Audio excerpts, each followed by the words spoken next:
You walk into a crowded room. Voices fill the air. Conversations overlap. Somewhere in the corner, a group bursts into laughter. People lean closer to each other, exchanging stories, touching shoulders, reacting with ease as if social connection is the most natural thing in the world. And you're there too, right in the middle of it all. But something feels different. You can hear everything. You can see everything. You even join a conversation here and there, yet deep inside, there is a strange sensation, almost like there is an invisible sheet of glass between you and everyone else. You watch people connect effortlessly, but somehow you feel like an observer. Have you ever experienced that feeling, standing in a room full of people, yet feeling as if you're watching life from the outside? If you have, I want you to hear this very clearly. You are not strange. You are not broken. And you are definitely not the only one who feels this way. In fact, many people carry this quiet feeling through their lives. They have friends. They attend gatherings. They laugh and participate. But somewhere inside, there's a subtle voice whispering, maybe I don't really belong here. Psychology actually has a fascinating explanation for this experience. Human beings have a deep psychological need called the need to belong. Researchers often refer to it as belongingness. This is not just a social preference. It is a fundamental emotional need, almost as important as safety, food, and shelter. When we feel that we belong, the brain relaxes. Our nervous system settles. We feel grounded and connected.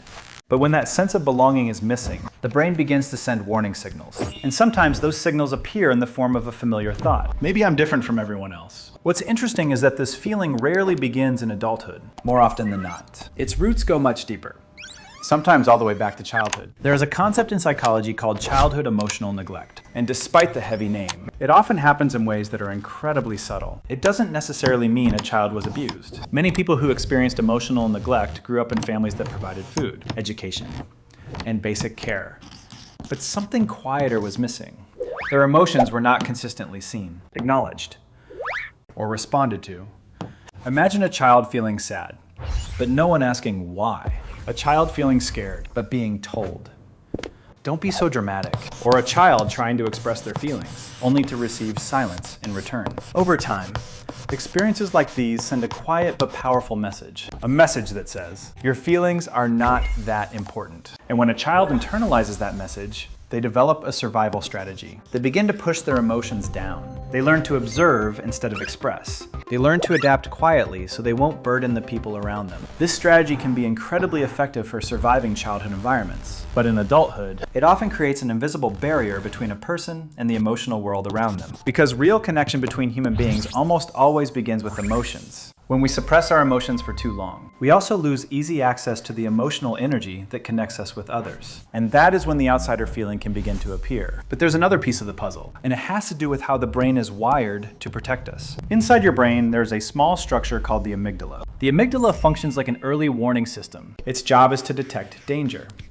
Thousands of years ago, danger often meant predators or environmental threats. But in modern society, the brain still treats one threat very seriously: social rejection. For our ancestors, being excluded from the group could literally mean death. So the brain evolved to be extremely sensitive to signals of rejection. Some people have nervous systems that are particularly sensitive to these signals. They develop a psychological state known as hypervigilance. Hypervigilance means the brain is constantly scanning the environment for potential threats. People in this state tend to notice subtle social cues. They observe facial expressions. They analyze tone of voice. They detect small shifts in the emotional atmosphere of a room. Their brain is asking a silent question over and over again. Am I safe here? But the brain's protective system is not perfect. Sometimes it detects danger even when no real threat exists. And that leads us to another fascinating psychological phenomenon called the spotlight effect. The spotlight effect is the tendency to believe that people are paying much more attention to us than they actually are. You might walk into a room and feel like everyone is watching you. You might worry that people are analyzing every word you say. You might fear that others will notice something different about you. But the truth is much simpler. Most people are far too busy thinking about themselves. They are wondering if they said something awkward. They are worrying about how they are being perceived. They are replaying their own conversations in their minds. Realizing this can be surprisingly freeing. Because the pressure we feel in social situations often comes from our own internal spotlight, not from the outside world. But here is the truly fascinating part. Many people who have felt like outsiders develop remarkable strengths. Because they spend so much time observing rather than dominating conversations, they become incredibly perceptive. They notice details others overlook. They sense emotional shifts in a room. They can tell when someone is smiling but secretly struggling. In many cases, People who once felt like outsiders develop a very high level of emotional intelligence. They become deeply empathetic. They understand loneliness.